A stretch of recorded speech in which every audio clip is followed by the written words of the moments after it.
If you're a new diver, you can sometimes feel intimidated or anxious before you go diving because you think everyone else has 10,000 dives under their weight belt and you're the only quote-unquote newbie on the dive boat. In this video, I'm going to share some tips with you so you can feel more confident and more comfortable the next time you go diving. And in this video, I'm actually going to go around on the other side of the computer and share my tips with you there. Now, as I discussed when we were face-to-face earlier, there are some challenges that all new divers are going to face. We're going to go over some of those key challenges, and more importantly, I want to give you some keys to those challenges so you can have a nice, safe, stress-free dive. And here we go with challenge number 1, and it's a big one. This is probably the biggest challenge that any new diver is going to face, is trying to get control of their buoyancy and to achieve that state of neutral buoyancy. And if there's one thing that I get asked about a lot on my site, it is buoyancy control. Because as you know, if you're not neutrally buoyant, you're going to be bobbing up and down like this yo-yo. You're going to be constantly putting air in your BC, going up, taking air out, going down. You're going to be going up and down, trying to achieve that neutral buoyancy. And as you do that, trying to achieve that neutral buoyancy, you're going to see your air go down quickly because you're going to be using that air, inflating your BC, taking out, putting more in. So you're going to be going up and down and going through that air quickly, which of course is not what we want. We want to do everything we can to float steadily along while we're diving and to conserve our air, which leads us to the first key to meeting that challenge of achieving neutral buoyancy. Now, a key here is that most new divers are overweighted. Now, as you begin your training or do your initial dives after completing training, you're still probably going to be a bit nervous, as all new divers are. It's very understandable. But since you are a little bit nervous and anxious, you're probably going to be breathing more heavily. You're going to be going up and down the water column. So as a result, new divers are sometimes giving more weight in order to keep them on the bottom during the training dives. Now, that's fine as far as it goes. However,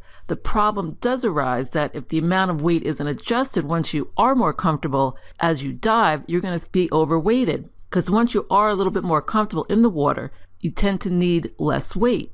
And I could tell you that it's definitely been my experience. So earlier in my dive career, say I went on a dive trip after not having gone diving for a few months. Now, on that first initial dive of the trip, say on my last trip, maybe I ended the week with, say, like 8 pounds. That made me neutrally buoyant. So on the first dive of that next trip, after a few months off, I would basically put on another 1 to 2 pounds because I knew at that point I was going to be a little anxious because I haven't dove for a while. And you are always a little anxious after you haven't gone in the water for a few months because, you know, you have to get everything back together, you have to remember everything, you got to get comfortable in the water again. So for that first dive, I would put on an extra pound or 2. But then after a couple dives, I would take that weight off and I would be neutrally buoyant. So on the first dive, I'm neutrally buoyant with that extra 2 pounds, but say midweek or whenever I felt comfortable again, usually just after 1 or 2 dives, I'd still be neutrally buoyant with 2 pounds less. So as you get more comfortable in the water, especially as new divers, you're going to be able to use less weight. Of course, the key here is that you will probably have to make the adjustments yourself, because once you're finished with your open water certification dives, you're no longer going to have an instructor to watch over you, ask questions, check your buoyancy. So if you are carrying that extra 4 pounds or whatever the case may be, it's going to be that much harder to get neutrally buoyant because you're going to have to compensate for that extra weight by adding air in your BC, since the extra weight has to be offset by extra buoyancy. So you just have to remember that you're going to have to make those adjustments yourself since you no longer have an instructor with you. And a couple keys to see if you are overweighted is if you're constantly having to kick yourself off the bottom or having to put your air in the BC once you're at your maximum depth. Chances are, if you're doing these 2 things at your maximum depth for the dive, you're probably going to be overweighted. So you want to maybe try and make adjustments on that next dive or maybe the next day whenever you get the chance. But when you do make those adjustments, you want to make the adjustments in small increments. You want to take off 1 pound, 2 pounds at the most at a time. You don't want to take off 4 or 5 pounds and say, okay, that's good, because then you're going to be way underweighted most likely. So make it in small increments, and you can change each day if you're still, finding yourself overweight, if you're still kicking yourself off the bottom, in the dive, and you're still maybe falling down in the water column on your safety stop, take a pound or 2 off maybe on your next dive or the next day. And of course, that brings us to the $1,000,000 question: what is the proper amount of weight for you?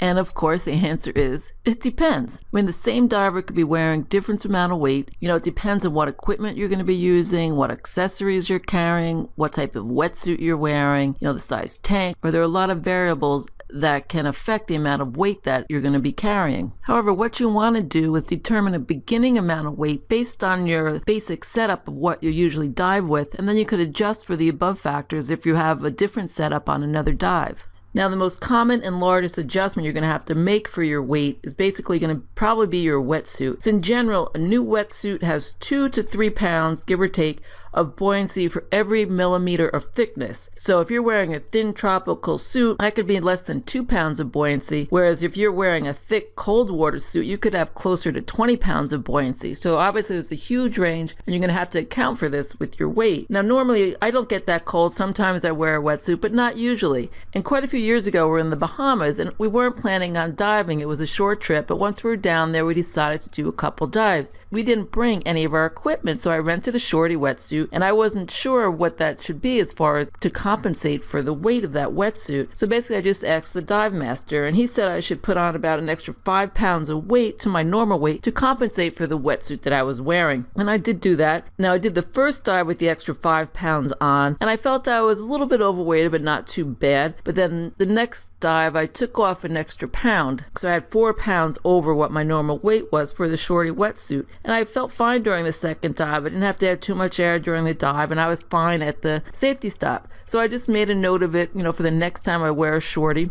so I would know what my beginning weight would be. Now, the point of the story really is to ask the dive master. Ask and adjust accordingly.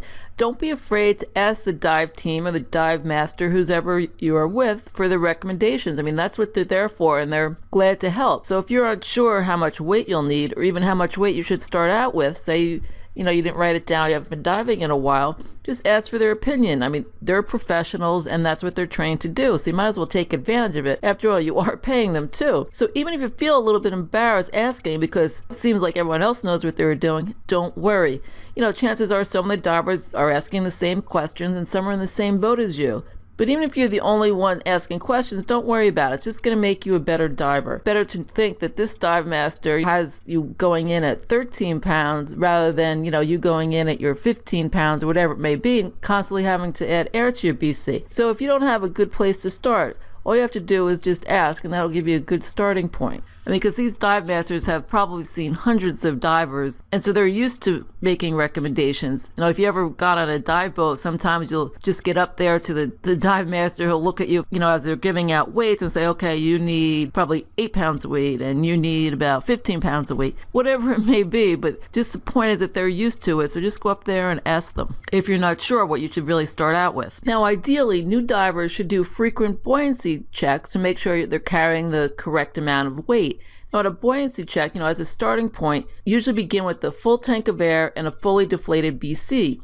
And popular theory has it that when you have these two conditions, the full tank of air and no air in the BC, and you're at the surface, you should be floating about eye level, maybe a little below eye level in the water, while you're holding a normal breath. So if you sink when you exhale and rise when you inhale, you're said to be neutrally buoyant. At least this is the way I was taught during my certification class. However, I take some issue with the above view. You're indeed neutrally buoyant in this scenario, but that's with the full tank of air. The other view, and that's the one that actually I go with now, is that you should be neutrally buoyant at 15 feet of water. That's where you're going to be doing your safety stop, 15 to 20 feet, with a near empty tank of air, say about 500 to 1,000 psi left in your tank. Because to think about, if you're neutrally buoyant at the surface with a full tank of air, you're going to be positively buoyant when you do your safety stop. And that's because as you're going to dive, you're going to use up that air, and the tank is going to become positively buoyant, the less air it has. So with the positive buoyancy from the tank, since you used up most of the air, if you were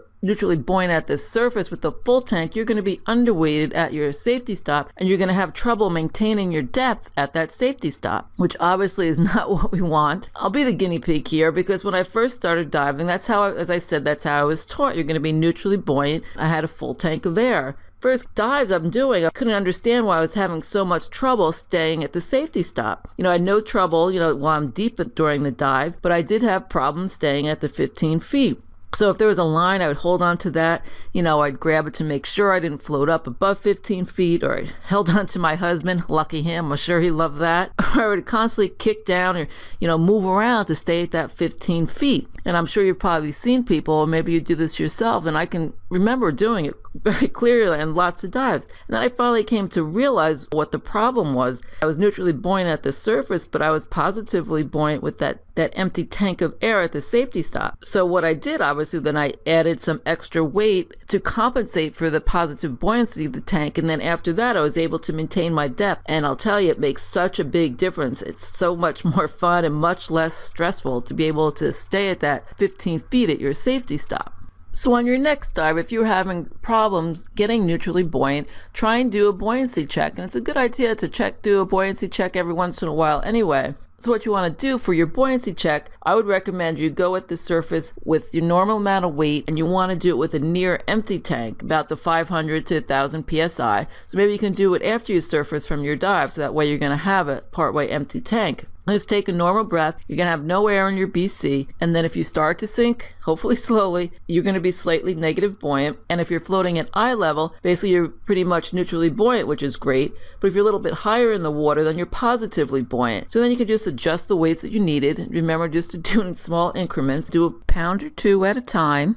And as we said, your ultimate goal here is to be neutrally buoyant at your 15-foot safety stop. So now you're going to have your approximate amount of weight, and you can add or subtract in small increments as you see fit if you're not neutrally buoyant. So at your safety stop and you have no air in your BC and you're not moving around, if you start ascending, that means you're going to be underweighted. And conversely, if you start sinking at the safety stop and you still have no air in your BC, it means you're overweighted. So just make adjustments, probably in 1 pound increments on your next dive. And pretty soon you should be able to get that weight that will make you neutrally buoyant. So the point here, as we said in the beginning, is to make those adjustments on yourself. Be cognizant of what's happening at your safety stop to see what you have to do to adjust, and try and do that buoyancy check to see if you are positively or negatively buoyant. And of course, another major challenge for all new divers and even lots of not new divers is air consumption. Before we even get onto that, let's tie it back into the first challenge of being overweighted. Once you get neutrally buoyant, you're going to be using less air, which is an added benefit because you're not going to be putting that air in the BC, letting it out, putting the air in the BC. So if you do get yourself neutrally buoyant, this is going to help with your air consumption. And we all want to decrease that air consumption. Why? Because of course, the faster we go through that air, the less bottom time we're going to have. And you never really want to have to cut that dive short. Been there, done that. And of course, that means if you have to cut your dive short, your buddy's going to have to surface early with you, at least in most guided situations. And this is probably what your poor buddy's going to feel like inside, even though he probably won't let you know it. You know, dive buddies are usually good that way.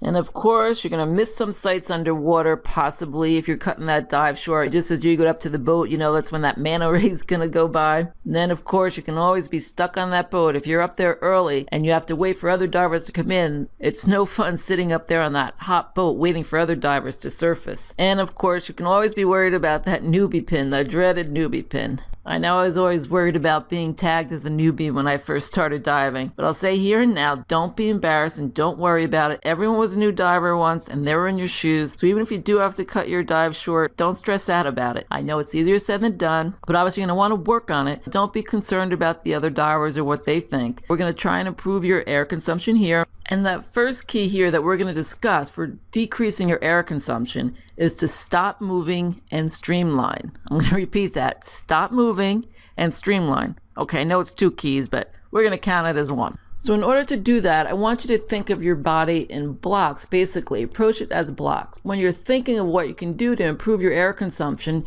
you want to think about the head, the torso, and the legs. And for this key here today, we're going to think about the main part of our body. We're going to talk about the torso. Because each of these blocks of your body have specific steps you can take to decrease your air consumption. Okay, we're going to start with a little zen here. Because the most important thing you want to do with your torso is nothing. Stop moving. Because moving around uses energy and you have to breathe to feed that energy. So the more you're moving around underwater, the more air you're going to use. So you want to use a minimum amount of movement to get the maximum air consumption. Again, you want to use a minimum amount of movement to get the maximum amount of air consumption. So rather than use your hands, you can just move forward with your fins. They should be propelling you rather than your hands. And if you're on a drift dive, which I absolutely love, you usually don't even need to use your fins. So you're going to should be able to use even less air on that dive. You can just move along with the current and not have any movement at all, because less movement equals less air used. So you want to concentrate and be aware of your movements at all times. You want to keep your hands at your side or held in front of you, or whatever position you're comfortable with. You don't need them to swim. So for the most part, you really shouldn't be using them during your dive. And obviously this is where buoyancy control is going to help you, and it's going to help you conserve air also, as we discussed before. New divers, you're going to see many of them use their hands to adjust their position in the water column or to stay horizontal, and it's perfectly normal, but it's just that you want to concentrate on keeping them still. Obviously concentrate on your buoyancy control, or think about what your body is doing as you are going on your next dive, and just remember to try and have the minimum amount of movement, because less movement is going to equal less air used. And you're going to also want to streamline everything. While this might not seem like a big deal, streamlining all your gear and accessories is going to help you improve your efficiency underwater. And the less resistance you have, the better, because the more resistance you have, it's going to be the more air you're going to be consuming. So you want to make sure nothing is dangling from your gear setup, and it's also going to help it protect it from going in the sand or hitting coral. And you want to get rid of all those accessories you don't use and have whatever you do use clipped and close to your body. So you want to make sure the octopus is in a holder or in a BC pocket, maybe if there's not a holder available.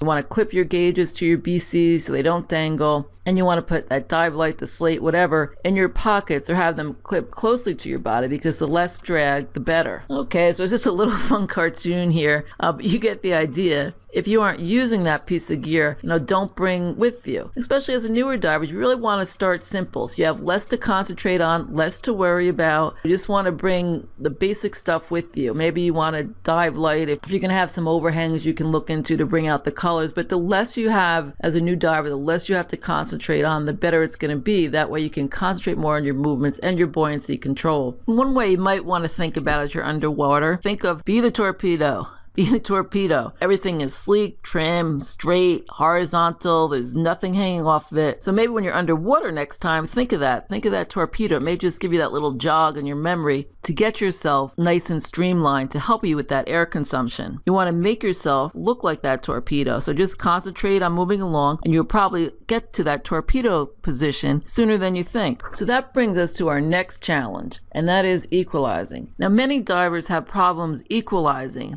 They have a little bit difficulty getting down, because once they do go down, they start feeling pain and discomfort, like this poor guy here. And they can also do damage to their eardrums. Actually, I've read some articles that claim up to 80% of new divers show some signs of damage to the eardrum, and this occurs during their first dives. Now, luckily, the damage usually isn't that extensive. It's actually pretty fairly minor and repairs itself over time. However, you do want to do all you can do to protect your ears and make sure you don't do any damage, and certainly don't want to do any long-term damage. Now, a key to this is to equalize very early. And when I say early, I mean early. You want to start before you even board the boat. Now, before you board the boat, you want to try seeing if you can hear that pop in your ears, because once you hear that pop, and I'm sure you probably know what I'm talking about, that means your eustachian tubes are open, which is what's going to help you equalize as you descend. So if you do have problems equalizing on your dives, you might want to start several hours before you even dive. Begin gently equalizing your ears every few minutes or every half hour or so, and you're going to see if your eustachian tubes are open. But just start doing that before you even get to the boat. And if you haven't started earlier, say you forgot to do it, it's still not too late. Start your equalization on the surface. So whatever maneuver you're doing, say you're doing the Valsalva, gently blow through your nose while you're waiting to start your descent before you even go under the water. This basically pre-pressurizes the ear a little bit and makes equalization easier upon descent. Gives you that little extra air that can make a difference between an easy descent or a more difficult one. Now, some say this doesn't work, but of course experiment and see what works for you, because what works for one person may not work for another person. person. So just start it. If you're having problems equalizing, it's not going to hurt you. So equalize at the surface and pre-pressurize. Now, I'll tell you a story here too. When we're on a liveaboard in Thailand, a diver joined us for the day. Now that was different. They bring out a diver on a high-speed boat to come join us on the liveaboard for the day. He just did a couple dives and then left. I don't know. It was a little strange. But anyway, after the first dive, we were talking to this diver, and he had said that he had problems equalizing. I saw him, it took him quite a while to get down. So I was talking to him in between dives, and I was telling him this little trick. I go, well, start before you even descend, even start now. He was doing the Valsalva maneuver. So I'm like, start blowing now and do it every so often, and then definitely do it again before you descend. And actually, it really did help him. He came up to me after that second dive and before he left for the day, and he came over to thank me. He said it really helped, and he'd never got down that easily before. So you never know what's going to work for you. So give it a try. And of course, as you learned in the certification class, once you do start descent, just keep on equalizing early and often. Equalize the whole way down. So you want to equalize before you get on the boat, you want to equalize at the surface, and you want to equalize the whole way down as you make your descent. And that should really help you get down easier if you are having problems. And I would say it's probably the most important step you can take to descending without ear problems. And that brings us to the next challenge for new divers, and that is